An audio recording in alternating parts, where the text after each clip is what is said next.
What's going on, Orlando Magic fans? You guys are back with the Six Man Show. Today is September 11th, 2025. Jonathan Osborne here. As always, I'm joined by my co-host, Kevin Tucker.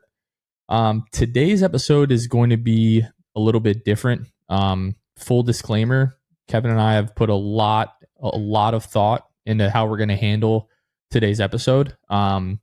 And we're going to do this the best way that we can, just like going forward in love, and respecting everybody the best that we can. But we're going to have some conversations that you may or may not want to hear, and we're fully aware of that. We just felt that it was necessary for us to have a conversation. Later in the episode, we do have a great conversation with Jeff Turner, and we are going to talk some EuroBasket as well. We know that there are a lot of you that tune into the show for us and the Magic. Some of you that don't care about Kevin and I specifically, but you want to hear talk about Magic basketball. And in other times, whether it be hurricanes or other tragedies, we've always tried to serve as kind of like a distraction from a lot of that, for some of you as well. So we wanted to still include that in this episode, Kevin. But this was a conversation we felt that we should have. Yeah, it's I was about to explain it because we do have some people that watch or listen to our show that are from other parts of the world, not from the United States. If you haven't seen this or haven't heard, there was just an unspeakable, horrendous act that happened in our country on Wednesday. And then again, as you were saying, today's September 11th, you add that to the mix, and it's just a very, very strange, dark, ominous situation in our country right now. And first off, I have to lead with this. I am an apolitical person. I don't even know if that's the right term, but even Jonathan's one of my best friends in the world. He does not know where I sit on the political spectrum. But something that, like what we saw on Wednesday, is just it's not even politics. Like, yes, that may have occurred because of someone's politics, but that has no place in politics. Like that is so far beyond what we should stand for, not just as a country, but as human beings. Like, it was just despicable. It's grotesque. It was savage. It was not what the quote unquote leader of the free world, as this country is so often referred to.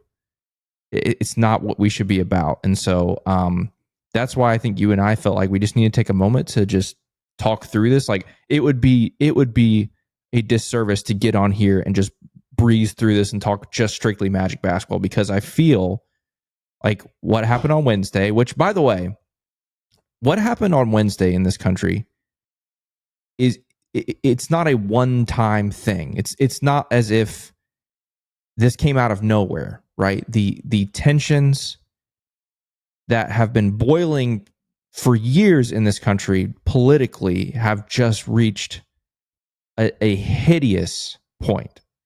And again, it's not just about Wednesday. I think back to, what's it been, like a month, 2 months, however long it's been since the two, I forget if they were senators or representatives in Minnesota were killed because of their political, stance and situation, right?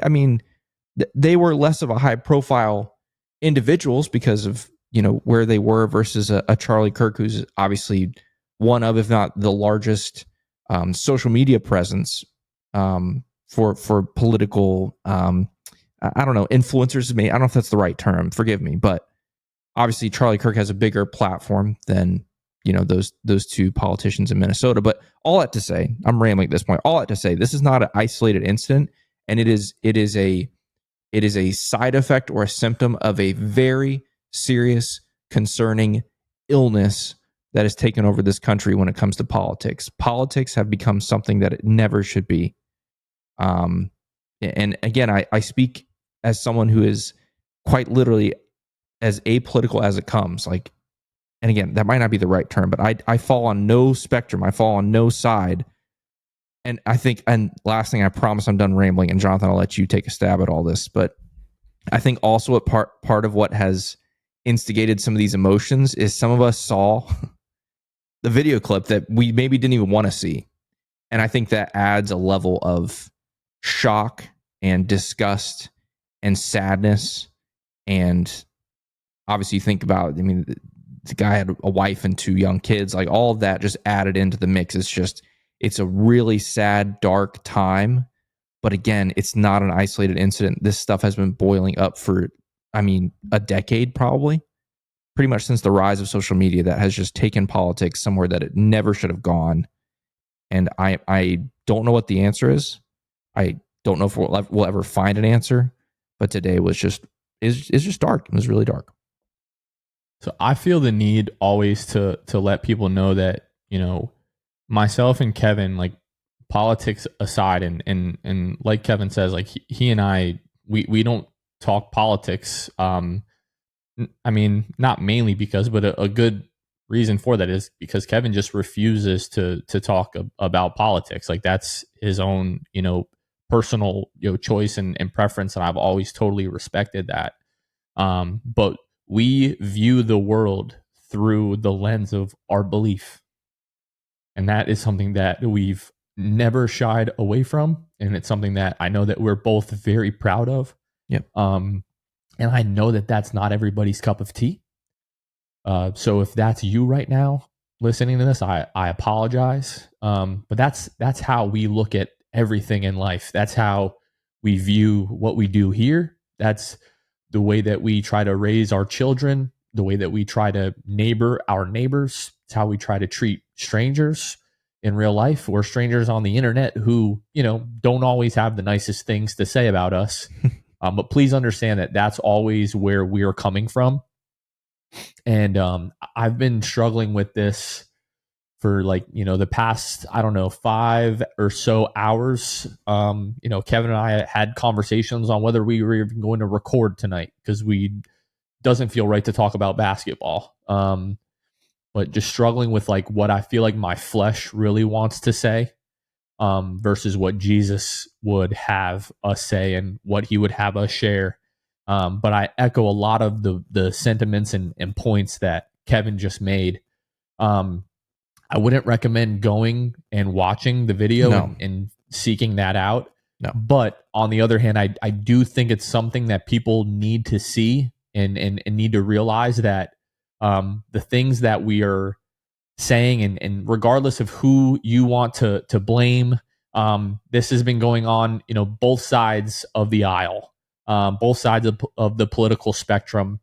And it's just elevating. I mean, in the last 14 months, there have been 4 or 5 different type of political assassination attempts, whether they've been successful or not. And I don't know about you, but that's not the America that I want to live in. No. It's not the America that I want to raise my children in. And we have to get back to a point where the truth is what matters. It's not about how you feel about something, or even hearing something or reading a headline online and drawing your conclusion of truth from that. I would implore everyone, if you hear someone has said something or shared an idea of that, go and find the source material to see what was said or what was what was written, and then draw your own conclusion from that. There's too much of people forming opinions online and other people just adopting that because their favorite influencer or favorite podcaster or whatever said things.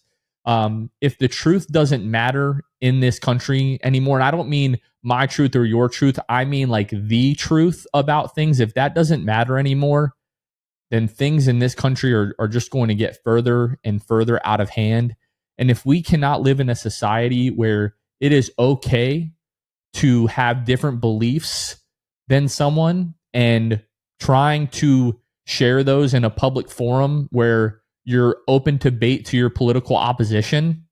And, you know, I would say that, you know, the reason that this scares the hell out of me, Kevin, and I'm conservative.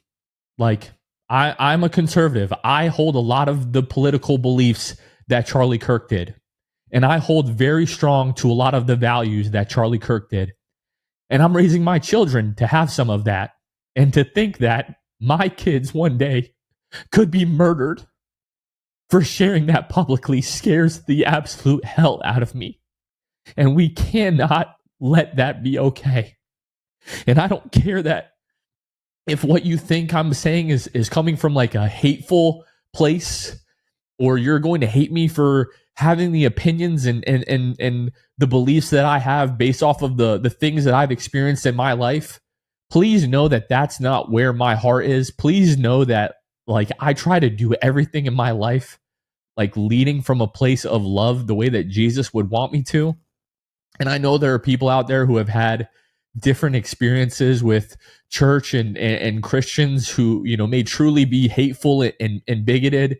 And we have a saying at my church that if that's what you believe, you don't really know what Christianity is, because it's not that. What I can tell you what Christianity is, it is about true acceptance, not always affirming behavior, but accepting and loving people regardless of their sex, race, sexual orientation, political stance, political beliefs, whatever.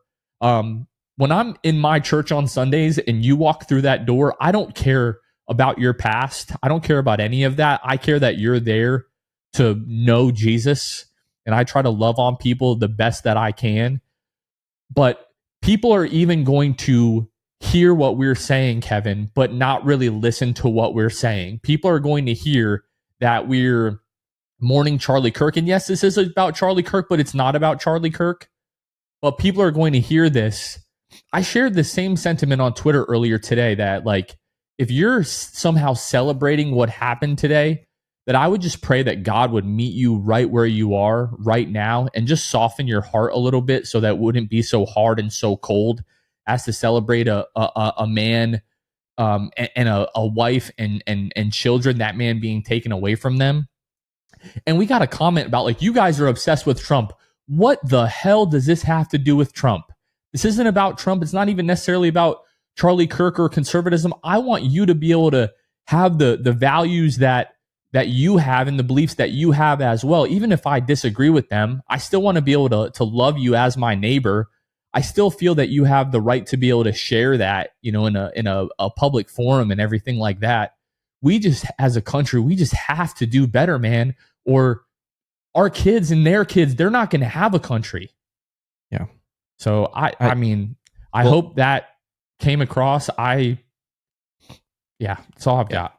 Well, what I was going to add to that was, I mean, some people see this extreme act and say, you know, I would never do that because I disagree with someone, and obviously that's true. That's great. Most people would never think to do something as heinous as what we saw on Wednesday. But how many of us, I'll include myself, how many of us hate or despise someone because of their beliefs of anything? You know, I mean, religion, politics, whatever. Like, how many of us have hatred in our heart towards someone because of that? That, to me, it has crossed the line too, right? Like, this country's become so divided, so divisive, so toxic about things of belief of any kind, politics, religion, whatever, to where it's just not possible. I should say, it feels like it's not possible to have friends or to have social circles with people that don't necessarily see eye to eye with you, because there's just been such a wedge driven between people's beliefs and ideologies and all those things. And again, I think a lot of that comes from, you know, how media has changed over the last, you know, decade or so. To me, like, maybe the biggest catalyst has been social media. Like, I think social media has completely changed how people interact with others. And so all those things combined, it's so unhealthy. And I do think about, you know, our kids and that whole generation. Like, I don't want them being raised in this kind of toxic environment. Like, why can't people disagree and still be friends? Why can't we still love each other even though we may not see eye to eye? Why does it have to be, you don't agree with me, I hate you? Why is that the case? And then obviously the most extreme examples, like we've seen on Wednesday, where I don't agree with you, I don't think you should be alive anymore. Like, that's just so far beyond the scope of what's normal, what's healthy. And yeah, it's very, very concerning. And again, we're obviously talking about this today because of what happened on Wednesday. And because it is so jaw-dropping and shocking and hideous and just a black eye on this country, I don't think it even does it enough justice. Like, it's terrible. But we're not just talking about it because of one thing. It's because this has been boiling for a very, very long time. And Wednesday was a boiling point.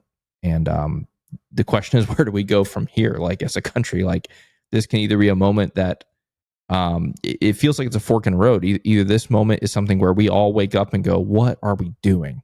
Like, come on. Or it goes a totally different direction. And I don't know what that looks like. I'm scared to think about it. But I hope this is a moment where all Americans can just go, like, what are we doing? Like, come on. Like, it just blows my mind. It's tough. So anyway, yeah. I also know that there are going to be people that, read what we post online or listen to what, we're saying, and they're going to hate us for it, or they're going to, mock us for it, or, whatever the case may be. And you and I have been able to develop a pretty thick skin, for like, internet stuff over the years, just because you see it so much and eventually you become numb to it. But like, seeing people that I genuinely love and respect, seeing the way that some people are responding to, what I shared, which is like not a political statement whatsoever, regardless of my like political beliefs and like, political values, whatever you want to call it.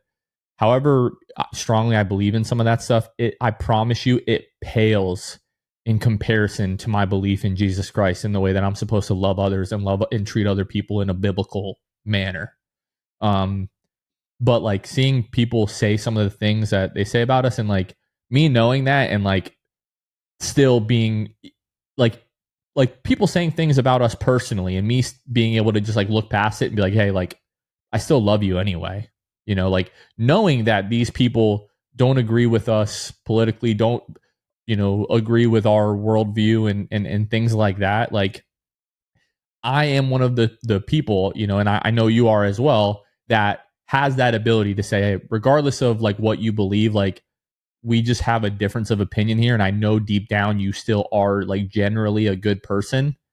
And just kind of get past that. That's kind of where I would implore everyone here, is like, maybe you're not willing to give your life to Jesus right now. That's really where I would start. I think that ultimately, and that's kind of, I did tweet that, like, Jesus is the only way forward. Like, because we believe that, right? Like, giving your life to Jesus and trying to like be a reflection of that in this world is really the only way we eliminate like all of the problems that we had. If we could all do that perfectly, we would have no problems in life.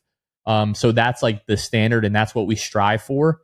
But knowing that that may not happen, at least in our lifetime, like Kevin said, you have a choice to make right now. You can continue to like feed into what we're seeing, or you can put your foot down and say, it's going to stop with me. I'm not going to continue to like perpetuate this culture of, political threats and now legitimate like political violence. You can be that change in your life right now and say, you know what, I'm no longer just going to judge people because they have different political beliefs than I do. Like, it's statistically very unlikely that every person that agrees with you politically is an evil person. Like, I want people to realize that. And like, if you're listening to this, just know that like Kevin and I like genuinely love you, and we appreciate you listening. We appreciate your support. We hope this was a productive conversation. Kev, do you have anything else that you'd like to share? I don't think so, but I think what you said, Jonathan, is perfect. Like what influencers or politicians or whatever, what they say or what they do shouldn't impact how each of us handle our own sphere of influence. Like, you have a choice, I have a choice every day to love the people around me in spite of whatever differences, right? Whether, again, it's influencers, politicians, actors, the basketball players, whatever they say, whatever they do, that doesn't have to drive what you do. And so, yeah, I just implore everyone, like, take care of your own circle. And the other thing is, like, I promise you, your life will be much more full of peace if you do that. If you focus on the people in your sphere, your family, your coworkers, your classmates, your whatever, focus on loving them, focus on being there for them. I promise you, your quality of life is going to be better than if you choose to hate someone because they think differently than you. And sometimes one more thing, last thing I promise. Oh, please go. Sometimes that means loving someone who hates you. You can't change everyone. And just because someone hates you doesn't mean you need to return hate back. Yeah. And so I think if we can all, I include myself in this, can focus on our own little bubble, our own little sphere in life, and focus on loving everyone around us, I genuinely think the more people that do that, the better this world will be. And at the very least, your world will be better. And so that's all I have to say about that. Amen. All right, we're going to take a break. We interrupt this episode to bring you a word from our friends over at Jam Hot Chicken. Jam Hot Chicken is bringing jams, culture, and hot chicken to the heart of Winter Park. Jam Hot Chicken is a Nashville and LA inspired hot chicken shack locally owned and operated in Winter Park, Florida, located over there at 400 West New England Avenue, Suite 13 in Hannibal Square. Be sure to follow them at Jam Hot Chicken on all social media and head over to jamhotchickenfl.com to access the menu, order online, find their music playlist and all things Jam Hot. And while you're at jamhotchickenfl.com, when you go to order by going to menu and then the order now button, when you check out, you can use code 6THMAN, spelled out SIXTH man, to get 10% off your online order. Those are online orders only. So be sure to do that. Show some support to our friends over at Jam Hot Chicken. Show some support to us at the same time. They're also available on Uber Eats. So if you want to get everything just delivered straight to the house, you can do that by downloading the Uber Eats app. Not only do they serve delicious, awesome, spicy chicken, but they're also huge Magic fans. So be sure to support them as they support us. Whenever you stop by, let them know that your friends over at the Six Man Show sent you. We also want to take time to shout out some of our patrons. These are the people that financially support what we do here at the Six Man Show. Today, we're going to shout out Magic Wired, Nathaniel McKendry, El Mexico, Random Hustle, and Eduardo Sanchez. Those are 5 of our Hall of Fame and elite tier patrons who went to patreon.com/the6manshow and picked the tier that was right for them. We have all kinds of different benefits that come with some of those tiers, things like access to our Discord, where we have a ton of Magic fans talking Magic basketball all day long. Some other benefits include our monthly Zoom call, which, by the way, this month we're doing something we've never done before. We've gotten requests from so many of you who watch or listen to the show from overseas, specifically in Europe, that you're like, we want a Zoom call that we can attend that isn't in the middle of the night for us. And so guess what? September 27th, 3 p.m. Eastern time, we're going to do our first ever daytime Zoom call. For those of you that are joining us from Europe, it'll be a fun time. So anyway, you can access all of that and more by going to patreon.com/the6manshow and choose the tier that is right for you. Big shout out to all of our amazing patrons. And now let's get back to the episode. All right. And now our conversation with our friend Jeff Turner. And now, Magic fans, we are joined by a very special guest here and friend of the program as we put a close on the FanDuel Sports Florida quartet here. One of our favorite guests to have this time of year, our good friend and color commentator, Jeff Turner. That's a mouthful there. Jeff, how are you doing? Obviously, I'm a little bit rusty here with the off season. I know I am as well. So I've got to retrain my voice. I got to get my TV voice going, or my wife doesn't like it when I start speaking loud like this. So it's going to take me a while to get going. But man, I am excited. It's going to be fun. Yeah, that's amazing. You know, Jonathan mentioned we've already had the other 3 members of the broadcast team on. So you're closing out this chapter of the summer. Oh, geez. Something I'm sure they've got all kinds of stories and stuff. Well, something we've done this year is we've pretty much had the last guest leave a question for the next guest. Okay. And so our previous guest, I'm not going to give away the source yet. You'll know pretty quickly. No, I'll just tell you, it was David. It was David Steele. But anyway, so he was talking to us about this. So you and David have done Is This Anything for, I mean, what is this? 8? This is going to be 9 seasons now, 8 seasons, something crazy like that. Long time, right? It's a long time. David let us know about a fan theory that I had never heard until he told me this, but now it makes me wonder. Apparently, there's a theory out there that under the desk, there's a button that you get to decide if it's a bell or a buzzer. Now, I don't know how true that is, But do you have any impact on the bell or buzzer, whether there's a button or not? The only impact I have on the bell or buzzer is whether or not I play along with it. If I am antagonistic at all, which I am quite a few times, just because he needs to be humbled That's every now right. and Yeah. then. Yeah, we can't have all bells. Um, then that is the only influence. We always say we don't lie. We're going to throw it to the truck. The truck decides bell or buzzer. Now, unfortunately, whenever we have gone to the truck, all you see is someone with a giant eagle head on. So that person, nobody can put a face on it. So it lends itself to it's still Jeff Turner. It's, that people still believe they want to hold on to it because they don't have a face. They just have a giant eagle head. I don't know if you've seen it before, but that's when we go to the truck, sometimes we see the eagle. Kind of silly, Something isn't else. it? No, we love that. We love the rapport that the two of you have and the back and forth. There was something else that David wanted us to ask you about, and now when he mentioned it, thinking back to when I first watched this movie, but the Air movie that came out a couple of years ago, about Michael Jordan and the whole story behind Nike and the Air Jordan. Yes. There's a scene in the movie towards the very beginning where Nike is like going through their list of players that they may be targeting to sign a Nike, and your name is on that Three whiteboard. players. Three players. They want three Yeah. players. Yeah. Yeah. And Jeff Turner's name is on that list. Were you ever contacted by Nike? Like, what's the story there? Did we almost have the Air Turner instead of the Air Jordan? It's funny. See, I didn't even know the story. Right? I didn't even know until I saw the movie. So, I'm not really sure how true it is, but if you think about it, what Jason Bateman's character says, we've got $250,000 and we're going to give it to three players. And the whole scene is them debating, this player, what about this player? What about that player? Um, what was interesting, what I thought was funny, they mentioned Vern Fleming. What about Vern Fleming? Vern Fleming was taken 18th, right behind me. I'm in New Jersey, right? I'm in the largest media market. How come Jason Bateman didn't say Jeff Turner? What about Jeff Turner? I mean, if you want eyes, that's what, $85,000, 87,000. That'd have been a whole lot of money to me. That would have been more than my first contract had I got that one. Yeah, that was an eye-opening scene when I sat there and watched it, and I thought, wow, what could have been? Who knew? Yeah. That is so interesting. Yeah, I was definitely curious when David shared that with us, how much truth there was to it. But I guess we'll never know at this point. We'll We'll never never know. know what was Never know. going on Michael behind the took care of that. scenes. Michael and his mom.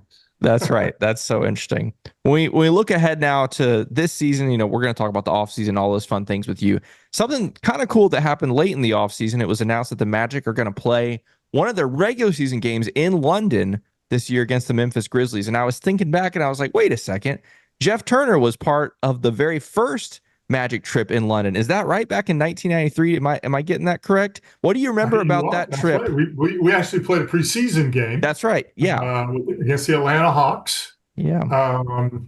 Yeah, we went, and that was our crew, Shaquille O'Neal, and we had a big group, and we did all the touristy stuff. I think there's a picture somewhere in front of Big Ben and in front of the palace and all that stuff. So yeah, and then we went back several years later. I was a part of the broadcast crew with David Steele.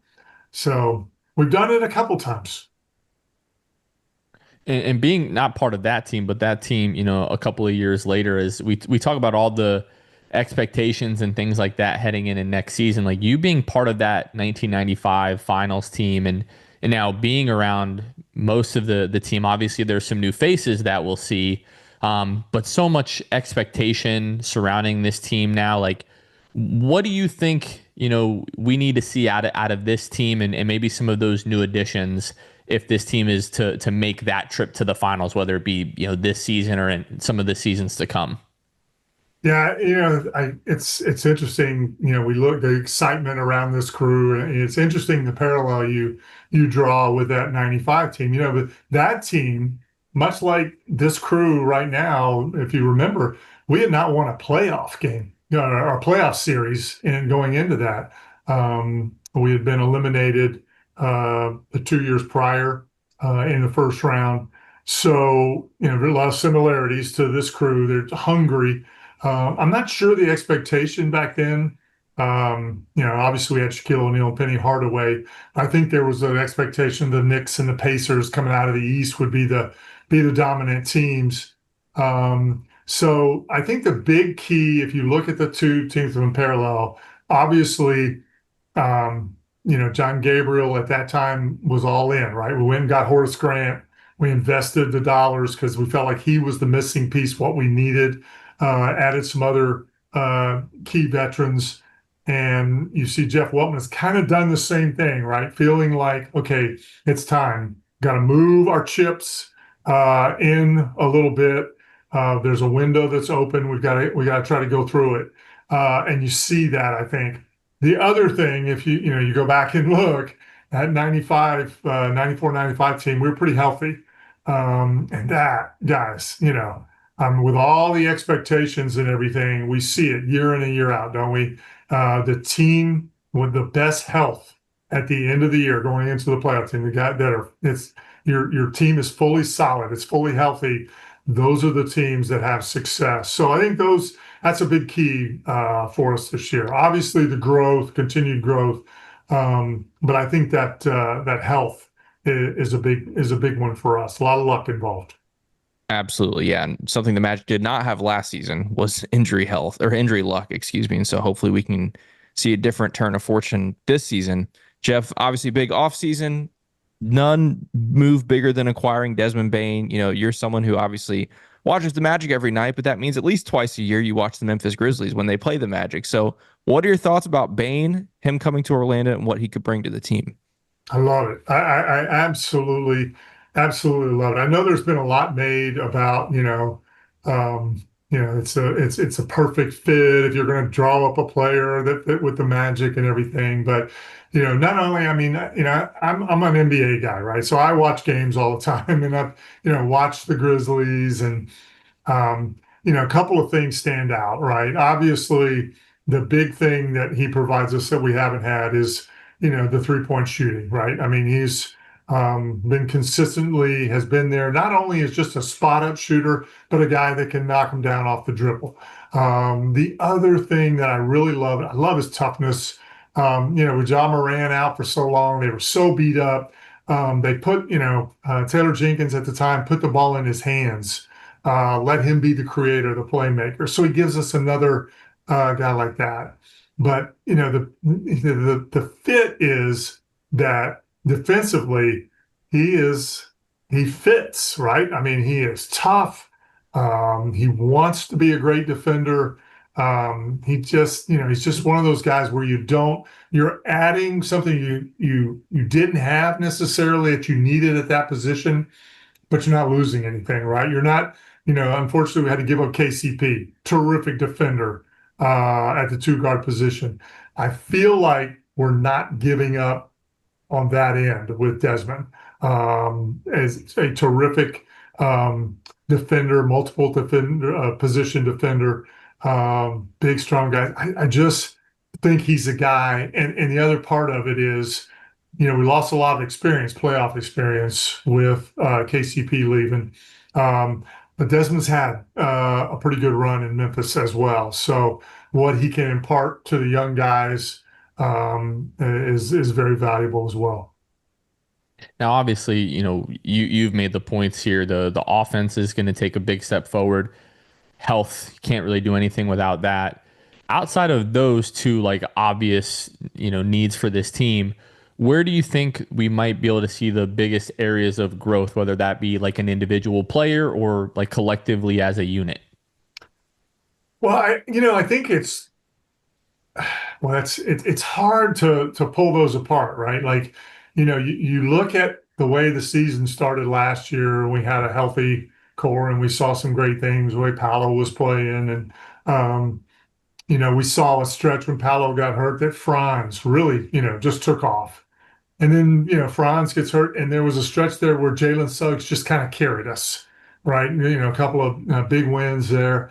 So I guess the big improvement I'm hoping we'll see is that, you know, again, it goes back to health. It's hard to pull it apart, right? If you're looking at a team, then you got to have all your guys on the floor. So I guess the big improvement for me is, and we saw it a couple of years ago, when we're healthy and guys are growing together and they're learning each other, um, and where they fit on the court. I think then you really see exponential growth. And I think that's what we need to see is those guys together when they're all on the floor. Can we get to the point where we're seeing the best of Franz, the best of Paolo, the best of Jalen, obviously throwing Desmond in, and then the rest of the pieces kind of fall in. But those four guys have to be together. And if they are, then I think that's where we'll see the big improvement. Jeff, one of my favorite questions that we've been able to ask some of our guests all summer long as we look ahead to this season is obviously we know the most important guys, at least on the surface, that starting five. We know who it's going to be. It's going to be Jalen, Desmond, Franz, Paolo, Wendell. That's what it looks like, right? We're all expecting that.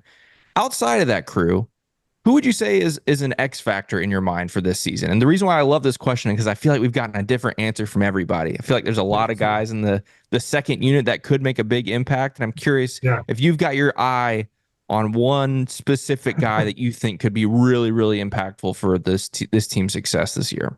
I am really, I think we know what we're going to get. I feel like at this point, maybe not completely, but we've got a good feel for where Goga is, right? We kind of have a good feel. When Mo Wagner is healthy, we know where he is.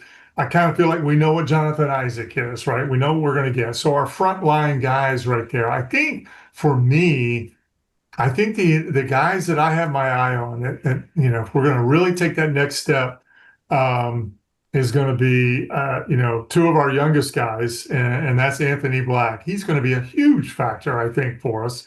And I'm really interested to see Tristan da Silva after his summer, great success in the summer league, really played with a lot of maturity, and now getting an opportunity to play in the over, with Team Germany, what that is. I think you look at those guys, those two, and then you throw in um, um, Tyus Jones, another good set. That's a great signing, by the way. Really fits a nice need for us. Another guy that can really shoot the basketball.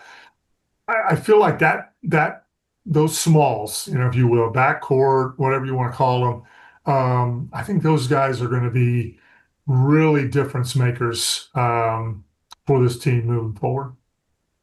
Now pivoting a little bit, and we're gonna, I guess, rewind back to the beginning of the off season. Something that had a lot of anticipation and was received really well was the rebrand. And you played in the old uniforms, in which the new uniforms are really an homage to. What do you think of the new look? Were you happy to see that come back?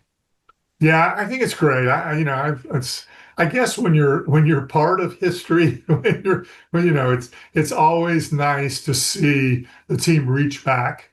We've seen it, over the past few years, going back to the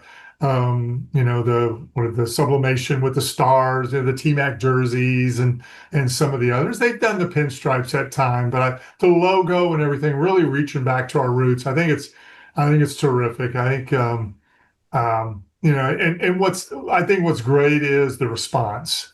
There's a lot. I've talked to people through the years, and the majority of people really loved that look, right? When Pat Williams put together the pinstripes and the logo with the big star and everything, that was something people could really latch onto and everything, and they loved it. And I think it's worn well, right? It stood the test of time, obviously, if they're going back to it.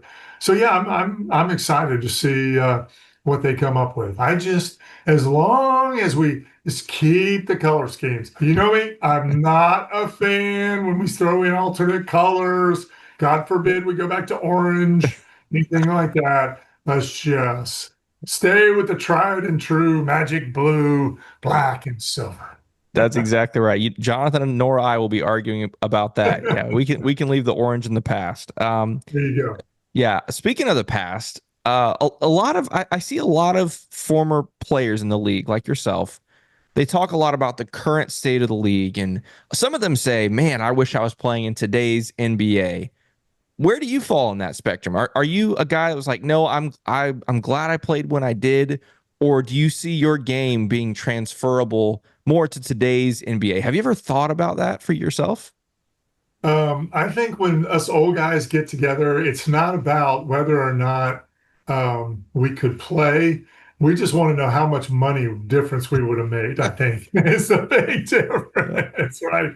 Um, and a lot of guys think they'd make a lot of money. You know what Kevin, it's interesting. I've thought a lot about this question and everything. And the way that I played the game, I was a role player, right? I was an other, as Shaquille likes to refer to us. And so my game was predicated on doing whatever the coach needed me to do, right? And whether we laugh all the time about the number of fouls I committed, but back then, it wasn't horrible to put a guy on a free throw line, or send a message. It was just different, right? And then, but to answer your question, that the Jeff Turner that had to play that way, I don't think this is going to sound strange, but physically, what I had to be to play in that game and what I knew, what I did as far as lifting weights and, all the things, keep myself healthy and everything, it was a different time. We had one trainer and one strength coach, right? And so you just took what you could get. So that player, I'm not sure, ran fast, jumped high enough to succeed. Now, that player, I will brag on myself a little bit and say I could shoot the basketball. So there's always, there's a place in the NBA for people that can make shots. But what's interesting when I watch, I'm with this team all the time, and you guys have been to the Advent Health Training Center. You see all the bells and whistles, the number of support staff we have, and things like that. Could those people have kept me healthier? Could they have made me just a little bit faster? Could they, with all the time, the openness of the gym, would I have been could I have pulled, a development guy to help me with my ball handling a little bit more, things like that? I kind of, I kind of feel like if I had all of that, given the skills that I had, I could find a place in today's NBA, I think. And that's just, if you go back and watch film of me back in the 80s and 90s, you'll look and say, no, hell no, that guy, he can't play in today's NBA. My own children say that when they Oh, watch film, right? But, I look and I know my work ethic and I think, if I had all this, would it change things? Maybe, So I think players are very fortunate in that they have so much. It's to me, it's almost like if you don't make it, then it's on you, right? Like it's tough, right? Because you've got every resource to get better. So it was a little bit more, but there were bare bones operations back when I played. So we went from a traveling party of about 18 to 20 when I played to now we travel 80 people. So, there's just a lot more help. So now that's me, right? You start asking about Michael Jordan and Dominique Wilkins and those guys. Come on, they could play in any era. No, with the skill set they already had. They were just that gifted. JT might not have the bounce, but he's still got the competitive fire. So that's good to see for sure. Staying in the same vein of the past, this past weekend we saw Dwight Howard inducted into the Hall of Fame. Were you able to catch any of his ceremony and speech and just talk just a little bit about your thoughts on Dwight? I watched. I didn't see it live. Obviously, I watched. The taped versions of it and everything. I'm so happy for him. It's like I just felt. It's funny. So I stepped away from the Magic after Dwight's rookie year. So I was here for his rookie year. doing radio for the Magic, and then left for 8 years. And during that time, the way, I mean, he became one of the elites, a Hall of Famer here in Orlando. But then I came back and started working with the Magic again in 2011, 2012, doing some studio stuff and everything. So I was there at the end. And it was just, I just felt so bad for him, for so many years because whether it's bad advice or whatever, it just didn't end well, right? And so now to come full circle, last season we had the opportunity to put him in our Magic Hall of Fame. No doubt his jersey will be hanging in the rafters in the coming years. Um, it just being around him and listening to him and really listening to the maturity. He's still, he's like Shaq. He can still be a little bit of a knucklehead sometimes. I mean, that's part of it, right? But the maturity and the understanding of what he had and how appreciative he was for the fans in Orlando and the organization, the DeVos family. And he talked about all that, in his Hall of Fame speech. And I just think it's wonderful. I was so happy for him. And then, the people that introduced him, it's kind of a full circle moment. Pretty cool. Yeah, it was super special. And one of Yeah. the things that we talked about on our last show was Dwight specifically mentioning by name Stan Van Gundy, like calling Yeah. him out and saying, "Hey, there's no Dwight without Stan." And I thought that was really special to show that appreciation for Stan as well. Jeff, you mentioned. No, I was Go going to ahead. say, just to add on to that, it's so funny because um, if you kind of go back and everything, just revisiting those early years. Remember, Penny Hardaway left, and one of the issues that he was involved in was Brian Hill, right? Didn't really appreciate it, but Penny at his Hall of Fame speech, even at Shaq's retirement thing, talked about Brian and how important Brian was. He didn't know, right, at the time. We're young and we, got the world in our hands and we think it's all about us. And sometimes it takes a little distance and maturity to realize that, oh, those two coaches were pretty important people in our lives. So, yeah, I'm kind of like you. I'm happy that he mentioned Stan and really kind of brought Stan into the picture there. Yeah, I always think that's funny because sometimes, us watching athletes maybe have some kind of, tension with coaches or whatever like that. We think, how could they? But then it happens in regular life too. When we're younger, Absolutely. it's whether it's your parents or a boss or a teacher or whatever. And then a decade or two down the line, you go, you know what? I learned a lot from that person and that person was right. So anyway, I agree. I think it was Yep. great. You Yep. mentioned Tristan playing with Germany this summer at EuroBasket. Franz as well. I don't know how much you've been able to watch those games this summer so far or catch any of those highlights, but if you have, you can speak to it. But outside of that, Franz, looking ahead to him this season with the Magic, what are your thoughts? Especially, we talked about when you were on the show during the season, he had that big stretch in November-ish when Paolo went out and he kind of took control. He's one of the lead guys at Germany this summer. How do you see Franz going into this season, with the Magic? Well, think about it. Correct me if I'm wrong. I think this is Franz's fifth season coming up, right? Yeah, So this is fifth. it's That's crazy. crazy. I Yeah. know, right? So, I think I just think all of these experiences that Franz is having, with the German team. I mean, think about that. I mean, he had a rough year, a lot of injuries, kind of beat up and everything. The commitment to continue to go back and play for Germany, really understanding um, his role with that team and the importance and wanting to be a part of it. I think that says a lot about Franz. And so, his, I think the thing that I thought was interesting, I read earlier this summer, everybody talks about was he working on his 3-point shooting? Of course he is, right? Like Franz is a competitor. He's not happy shooting, under sub 30% from three. But he talked about working on his post game a little bit, some stuff, catching it in the post a little more. And I thought that was great. I mean, I do think, he sees that, he might have an advantage of some of his matchups when they put smaller guys on him. And he wants to be ready for that. I just think that is when you hear Jamal Mosley or Jeff Weltman talk about high basketball IQ, right? And specifically as it relates to Franz Wagner, that's an example, right? Like really thinking the game, where else, right? Can I get an advantage? Yeah, I've done a great job.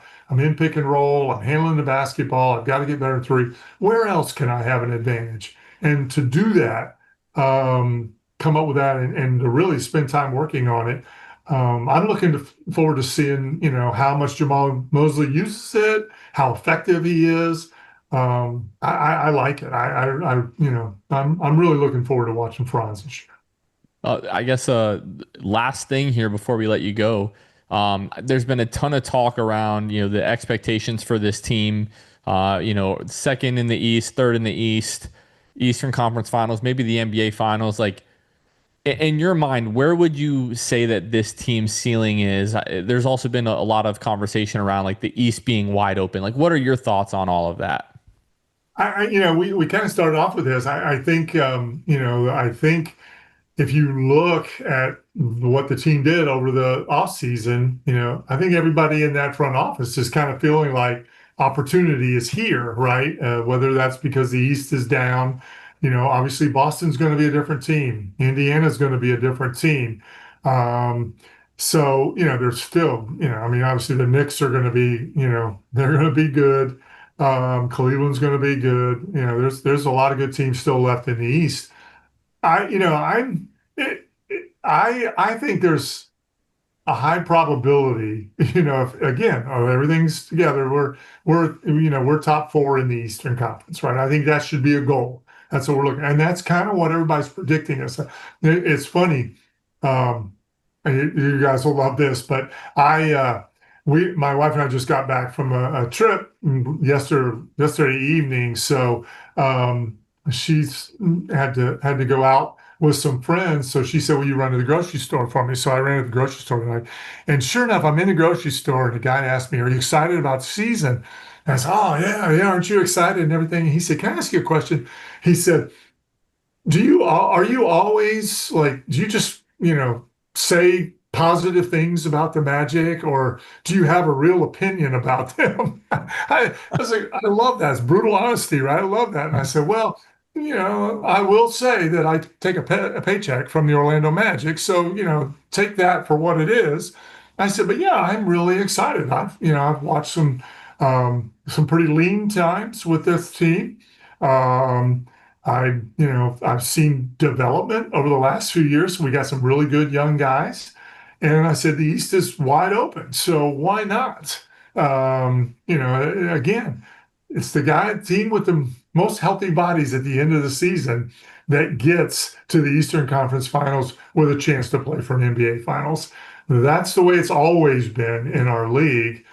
I turned around to the guy and I said, what about you? Do you have any opinions about these? He says, "Oh, no, I'm all positive. I think this team's going to the finals." So there you go. Love that. Well, we are certainly hoping that's the case. Like you said, we've had some lean years, but this young group especially has brought a lot of excitement to the fans in the city over the last couple of years, and we're hoping that continues. And we talked about this, with Kendra and with David and with Dante, but once we start to hear your voices come through our television sets, in late October, everything just kind of feels right again. So we're very much looking forward to that. And we always appreciate you taking the time, Jeff. Thanks so much. All right, guys. Appreciate you having me. A big thank you to our friend Jeff Turner, closing out the FanDuel Sports Florida quartet now. Always good talking with Jeff and the entire team over there. And just looking forward to the season, Kev. Yeah, we've checked off. I guess it's not really a bingo card because there's only 4 of them. But regardless, got at least 4 of the Infinity Stones, I guess, if we're doing that analogy. But yeah, always good to talk with JT. I always appreciate his insight. He has the most unique insight of anyone that we get to talk to on a regular basis as someone who has actually played for this team. And so it was really cool to hear a little bit always from him about the past, and obviously excitement about this coming season. Very much looking forward to it. Appreciate Jeff taking the time as always. And now, Kev, we've got some pretty big updates out of FIBA EuroBasket. Unfortunately, Wednesday morning, Georgia fell 79-93 to Finland in the EuroBasket quarterfinal. Really what this game came down to, Kevin, was Finland shot 54% from behind the arc, 17 of 31. And then Georgia starts to mount a comeback. And amidst that, Goga Georgia called for an unsportsmanlike foul, caught a Finland player with a, I don't know how inadvertent we want to say it was. It is what it is. But Goga was ejected from the game, finished with 14.6 rebounds and 4 assists, as well as 2 blocks. And then Tornike Shengelia, 18 points in this one. He was ejected in the final minutes as well. And really, Finland, if we look at Jan Tunen, he had 19 points, 3 of 7 from behind the arc. Sasu Salin, 4 of 6 from behind the arc. And then Lauri Markkanen added 17 points, 6 rebounds, 2 assists in this game. Finland literally firing on all cylinders. Really, really impressive offensive performance in this one. I think through 3 quarters, they were shooting close to 70% from 2 and 50% from 3. A team does that, especially in EuroBasket, you're just going to have a really tough time winning, especially when you don't really have a ton of top-end talent on the Georgia side. Yeah, that was always going to be an uphill battle for Georgia against Finland. But also, there were some people talking online about Goga and first, if I remember right, he got a technical foul earlier in the game, and then later, had that I forget the official term the EuroBasket uses, unsportsmanlike foul or whatever it was. Some people were talking about this is the biggest Georgia basketball game ever, and Goga, some would say maybe lost his temper a little bit, lost his cool, got caught in the heat of the battle, whatever you want to call it. Some people found that concerning on a Magic front, what if the Magic are in a certain situation, blah, blah, blah. I didn't really think that way. I think some of these guys especially have a very different mindset when they're playing for their country versus playing, for, a team in the United States. But yeah, I didn't think too much of it. Obviously you'd love to have him still be around for that entire game, or even not even get the technical foul in the first half, which, came from a little bit of a flare up on his part, but I didn't think too much. Did you think anything of the unsportsmanlike or the tech or anything? No, honestly, I didn't like.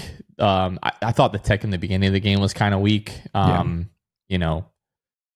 It is what it is. Arguing. Guys are trying to be physical. It's a really important basketball game. And tempers kind of flare in these international games. Yeah. These guys are really passionate, and I like to see a little bit of that fire. Do you like seeing him toss from the game? No, but I wasn't really overly concerned in terms of if that's going to carry over and somehow impact the Magic. But Finland moves on to the semifinals, as well as Franz Wagner, Tristan da Silva, and Team Germany with the 99-91 victory. This was yet another game that came down to the fourth quarter and really came down to the final minutes for Germany, led by 3 with about just under 2 minutes to go before Franz Wagner gets into the lane, hits a pull-up that gave them the 5-point lead, which was essentially the dagger. All of it kind of kickstarted by a massive half-court 3-point buzzer beater by Tristan da Silva at the end of the third quarter. Just a really hard-fought game. Franz Wagner had 23 points, 5 of 17 from the floor. Not his most efficient there, but was 13 of 14 at the free throw line. And Tristan da Silva, 5 points, 2 of 3, 1 of 2 from behind the arc. And those guys were going up, obviously, against the behemoth performance from Luka Doncic. He had 39 points, 10 rebounds, 7 assists. And through the first 30-ish minutes of this game, it was just a lot of Doncic. But Prepelic stepped up in a big way. Hrovat for Slovenia as well. obviously Slovenia is mainly led by Luka, but it goes to show you like when he gets a little bit of help on that roster, they can almost beat anyone. And this was not Germany's like best performance. I think they let Slovenia kind of dictate the pace and the speed of this game for far too long. But like if you're looking at the teams that are remaining in this competition, in which we'll talk a little bit about, like no one has as much like championship medal and just like been through some of the fires that this Germany team has been in the last few years of like these international cycles. And you really got to look good at their chances at going to the final and winning the entire thing. Yeah, I mean it's back-to-back games where it almost feels like, referring to the Portugal game and now the Slovenia game, it almost felt like, I don't know if it's a depth thing, but like they really kind of dragged the game out, and Portugal was in the game through three quarters, Slovenia in the game through three quarters, and the fourth quarter happens, and Germany just kind of puts their stamp on the game. And so maybe it's a mix of just how deep that team is and a lot of great players up and down the roster, plus that experience like you talked about. I don't know what it is, but it's become a trend the last couple of games. But yeah, you referred to they definitely have as good a shot as anyone to get to the final, because Germany, I almost said the Magic. Germany plays Finland Does feel on like Friday. That. Germany beat Finland already in this tournament by 30. They beat them 91-61 in the group stage. Again, both teams were in the same group during the group stage. And so obviously that game has no impact on this game. However, number one, should have a blueprint available for Germany for how to beat this team. And number two, a little bit of a mental edge going into this game, knowing that you took care of this team by 30 last time. You feel good about their chances, especially compared to the other semifinal, which is Greece versus Turkey. Holy smokes, what a game that's going to be. Yeah. That game's good enough to be a final itself. And so, obviously Germany, you hope they take care of business on Friday against Finland, but then their reward is going to be either Giannis or Şengün and that whole crew. So going to be very interesting. But yeah, I think they have already come out with the game times. The Germany-Finland game will be the early game on Friday, so 10 a.m. Eastern. And then the big one, Greece-Turkey at 2 p.m. Eastern on Friday. Yeah, and it feels like the main difference the last two games has been like the shooting for Germany just hasn't really been there. Like I'm thinking back to that Finland game, like was it the Finland game or maybe it was one of the earlier ones where like Andreas Opes just went crazy, in like the third and fourth quarter and helped them pull away. 30% from behind the arc in this one. Last couple of games, like, I think it was against Portugal. They started the game 1 for 24 from behind the arc. So, but like defense travels and like they've been able to count on that, throughout this tournament when they've really needed that. So, holding Great Britain to 57 points, Finland to 61, Montenegro to 76, and although sure, like Luka got his, like Franz, especially in the second half, did a really good job on Luka and you're not going to stop him, but just trying to limit him the best that they could and hope that you survive. And that's really exactly what they did. But I have a feeling that this Germany-Finland game is going to be a little bit closer than the first one was. Yeah. But I do still like Germany's odds to move on, and we'll continue paying attention to that. Yeah, and just the only thing I'll add, as you were talking about the defense, I was like, let me look at Finland. Listen to Finland's point totals in these games. 93, 100, 85, 78, 92, 93, and 61. So, like, the defensive job that Germany did against Finland in that game was outstanding, especially, you look at the stats. But like you said, this is a very different ball game, very different scenario. And I definitely expect Finland to score more than 61 this time around. I expect Markkanen to have a better game than he did in that one. But I think it'll be a battle. But I certainly like Germany's chances to move on. And it's so different with this being like single elimination. Like if we were, we were talking best of 5 or best of 7, I think Germany would, easily, take, this final, but anything can happen in these one game, kind of playoffs. So, yeah. All right, folks. No, this was a heavier one for sure. 9/11 just, happens to be a day of mourning, for this country. And looks like it's, obviously going to continue to be that way. I just hope if you take nothing else from this, but, be good to each other, love each other well. and we just can't live hating each other. We won't have a country, or our kids won't have a country, or their kids won't, if this just continues. So hope you all took something away from this one. We're going to go ahead and wrap it up. For Kevin Tucker, this has been Jonathan Osborne. You all have been listening to the Six Man Show, and we will catch you guys next time. See ya.